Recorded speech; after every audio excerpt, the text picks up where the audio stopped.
Hello friends, I am back again. Doctor Sonal Parihar आपके अपने YouTube channel ask your Gynaecologist में।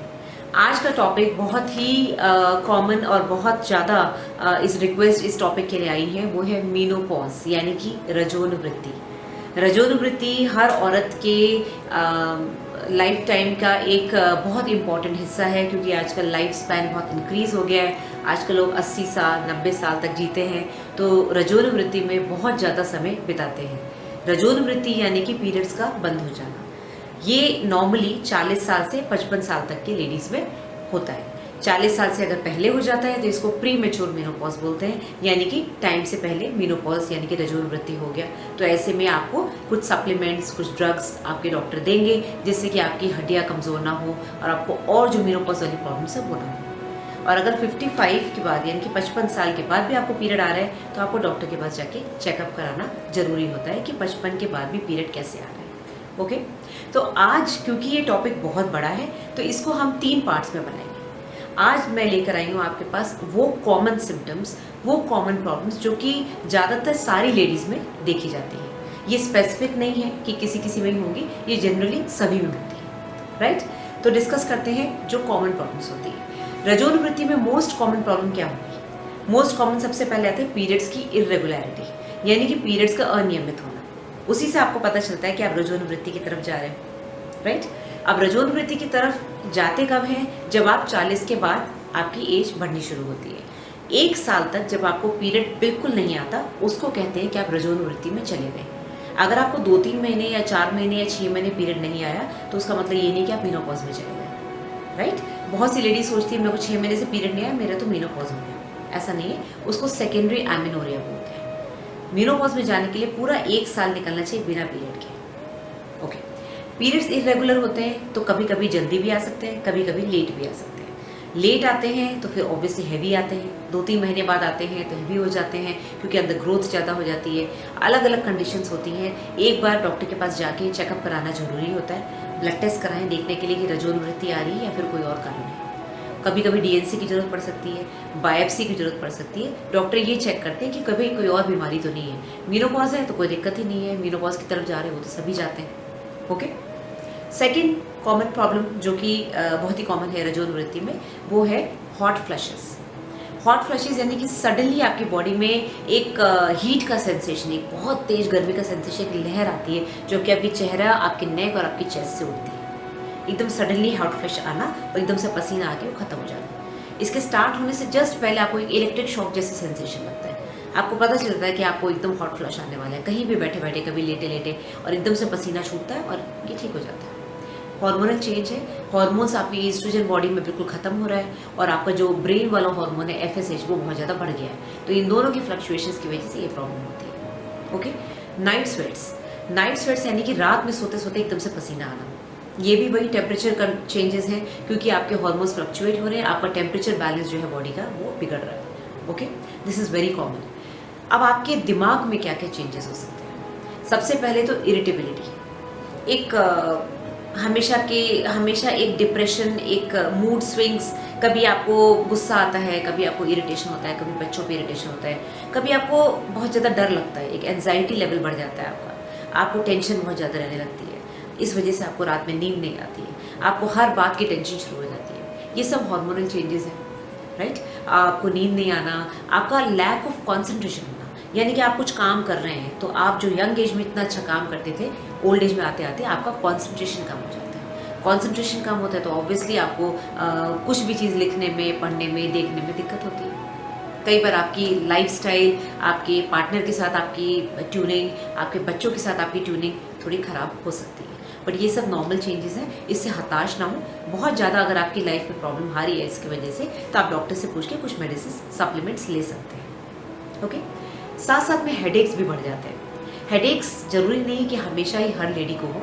Headaches का कारण हार्मोन्स की कमी की वजह से हो सकता है, क्योंकि आपके ब्रेन को ब्लड सप्लाई नहीं मिलती है। ईस्ट्रोजन आपकी बॉडी को हेल्दी रखता है, हर जगह ब्लड सप्लाई अच्छे से जाती है, मसल्स में, ब्रेन में, स्किन में, हर जगह ईस्ट्रोजन की वजह से एक सपलनेस, एक हेल्दीनेस रहती है। जब ये कम हो जाता है तो ऑब्वियसली ब्लड सप्लाई भी कम हो जाती है, तो आपके हेडेक्स या तो आंखें वीक हो जाती है इसकी वजह से होते हैं, या फिर सिंपली हार्मोनल फ्लक्चुएशंस की वजह से हो सकते हैं। ओके, नेक्स्ट कॉमन सिम्टम है मेमोरी लॉस, यानी कि आप जो सोचते हैं, आपके साथ जो कल हुआ, परसों हुआ, कुछ दिन पहले हुआ, आप भूलने लगते हैं। ऑब्वियसली एक एज के बाद वो कैपेबिलिटी नहीं रहती ब्रेन की कि आपको सब कुछ याद रहे। इसको अल्जाइमर्स मत समझिए, अल्जाइमर्स एक बहुत ही डिफरेंट डिजीज़ है। ये एक नॉर्मल फिनोमेना है कि भाई आप कुछ एक 55 साल की लेडी को कुछ बताएंगे या फिर एक 25-30 साल की लेडी को बताएंगे तो दोनों के इंटरप्रिटेशन में फ़र्क होगा। तो डेफिनेटली आपकी मेमोरीज़ के सेल्स, आप क्योंकि आपका ब्रेन भी अब ओल्ड हो गया है, उसके जो नर्व्स, जो उसकी एक्सॉन्स होते हैं वो सब ओल्ड हो गए हैं, तो आपकी मेमोरी लॉस होना शुरू हो जाता है, राइट।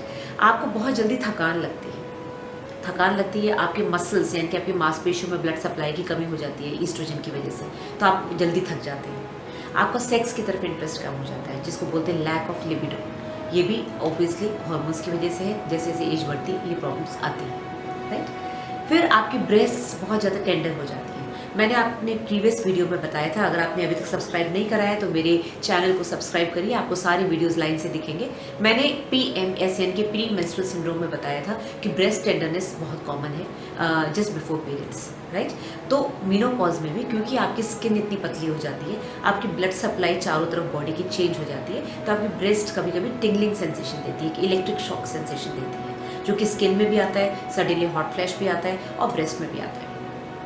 ईस्ट्रोजन की कमी की वजह से आपके पेट में जो इंटेस्टाइन्स हैं, जो आपकी आंतें हैं, उसमें वो काम करने की शक्ति नहीं रहती जो एक यंग एज की लेडी में रहती है। आपका मेटाबॉलिज्म पुअर हो जाता है। मेटाबॉलिज्म पुअर होता है तो ऑब्वियसली आपको भूख नहीं लगती, आपको ब्लोटिंग रहती है, गैस्ट्राइटिस रहती है, आपको गैस बन जाती है पेट में, राइट। तो ये सारी प्रॉब्लम्स आपको मेनोपॉज में होनी शुरू हो जाती है। आपके लिवर में एक छोटी सी झिल्ली होती है जिसको बोलते हैं गॉल ब्लैडर। बहुत से लोगों को पता होगा, गॉल ब्लैडर में स्टोन्स होते हैं, उसको निकाल दिया जाता है। ईस्ट्रोजन की कमी की वजह से गॉल ब्लैडर के अंदर एक हरे रंग का लिक्विड बनता है जिसको बाइल बोलते हैं, जो कि आपके डाइजेशन को इम्प्रूव करता है, आपके डाइट में जो फैट होता है उसको ब्रेक डाउन करता है। अब ये बनना कम हो जाता है ओल्ड एज में और इसकी मोटिलिटी भी कम हो जाती है, जो आपकी आंतें हैं वो कम मूव करती हैं, तो डाइजेशन पूरा होगा तो ब्लोटिंग तो होगी। आप फैटी डाइट ज़्यादा नहीं ले पाते। आप जो नॉर्मली यंग एज में ज़्यादा स्पाइसी फूड और फैटी फूड खाते थे वो आपको सब कम करना पड़ता है क्योंकि अभी आप उसको डाइजेस्ट नहीं कर पा रहे हैं, राइट। स्किन में क्या चेंजेस आएंगे? स्किन ड्राई हो जाती है क्योंकि ईस्ट्रोजन जो है हार्मोन वो एक लेडी को यंग दिखाता है। अब ये यूथ दिखाने के लिए, यंग दिखने के लिए आपकी स्किन में, आपके बालों में, आपके नेल्स में, सब में शाइन होनी चाहिए। वो शाइन, वो लस्टर खत्म होने लग जाता है, स्किन ड्राई होनी शुरू हो जाती है, स्किन की एलर्जीज बढ़ जाती है बिकॉज आपकी जो बाहर के बैक्टीरिया और बाहर के ऑर्गेनिज्म से लड़ने की शक्ति है, जो आपका इम्यून सिस्टम है, वो थोड़ा वीक हो जाता है क्योंकि ईस्ट्रोजन की कमी हो गई है। तो आपको जल्दी जल्दी एलर्जीज होती हैं, आपको इचिंग, आपको खुजली होनी शुरू हो जाती है विदाउट एनी रीज़न। कोई डिजीज़ नहीं है तो भी खुजली हो रही है, तो डॉक्टर्स के पास जाइए, डेफिनेटली मेडिसिन लीजिए, उससे फ़र्क पड़ेगा, राइट। फिर आपके हेयर, आपके बाल और आपके नेल्स ये ब्रिटल हो जाते हैं। ब्रिटल यानी कि जल्दी टूटने लग जाते हैं। अगेन ब्लड सप्लाई की कमी, ब्लड सप्लाई की कमी से इनका लस्टर खत्म हो जाता है, इनकी जो शाइन, जो इनकी यूथफुलनेस था वो खत्म हो जाता है, बाल पतले होने लगते हैं, नेल्स जल्दी टूटने लगते हैं। अगर आप हेल्दी डाइट खाएंगे और अपने आप को फिट रखेंगे, थोड़ी बहुत एक्सरसाइज करेंगे जो कि आपके हेल्थ के अकॉर्डिंग और आपकी बॉडी और आपकी एज के अकॉर्डिंग सही है, तो आपको ये सारे सिम्टम्स थोड़े कम रहेंगे। ऑफकोर्स एज सबको आती है, पर उसको कैसे आपको एक कहते हैं ना कि एजिंग ग्रेसफुली आपकी एज आगे बढ़नी चाहिए, उससे परेशान ना हो। सबको एज, सबकी एज बढ़ती है। अगर आप अपने आप को फिट रखेंगे और हेल्दी रहेंगे, सही डाइट खाइए और थोड़ी बहुत एक्सरसाइज करते रहिए और खुश रहिए, हैप्पी रहिए, तो ये सारे चेंजेस आप आराम से झेल जाएंगे, कोई दिक्कत नहीं होगी। वेट गेन होता है, वेट गेन बहुत कॉमन है।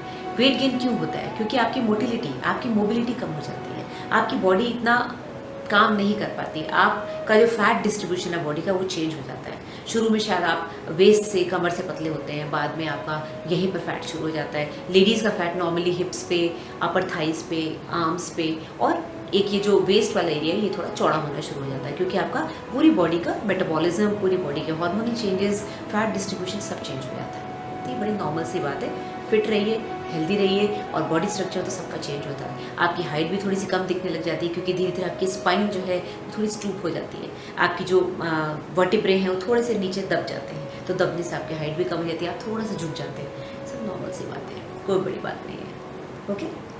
लास्ट कॉमन सिम्टम जो कि बहुत सी लेडीज़ नोट करती है, बहुत सी लेडीज़ नहीं भी नोट करती, वो है आपकी बॉडी की जो स्मेल है, जो ओडर है, जो हर इंसान की बॉडी की एक स्मेल होती है, पेक्यूलियर स्मेल, जो उसके लिए खास होती है, वो चेंज हो जाती है। अगेन बिकॉज ऑफ हॉर्मोन्स आपकी ब्लड सप्लाई स्किन की कम हो जाती है। आपके जो ग्लैंड्स हैं स्किन में, जो कि स्वेट ग्लैंड्स और सेबेशियस ग्लैंड्स, दो तरह के ग्लैंड्स होते हैं, एक पसीना बनाता है और एक आपके सिक्रीशंस बनाता है, जिससे आपकी स्किन थोड़ी मॉइस्ट रहती है।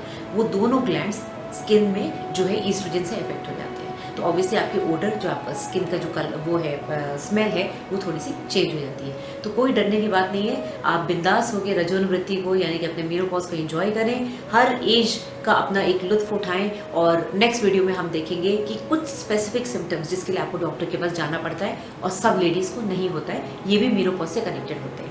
ओके, तो आपको अगर कोई भी क्वेरी हो तो आप मेरे चैनल में इनबॉक्स करिए, आपको जवाब पक्का मिलेगा। आप मेरे को मेरे इंस्टाग्राम हैंडल पे sonal.parihar.33 पे भी फॉलो कर सकते हैं। Till then take care and do subscribe to my channel ask your gynaecologist. Bye for now.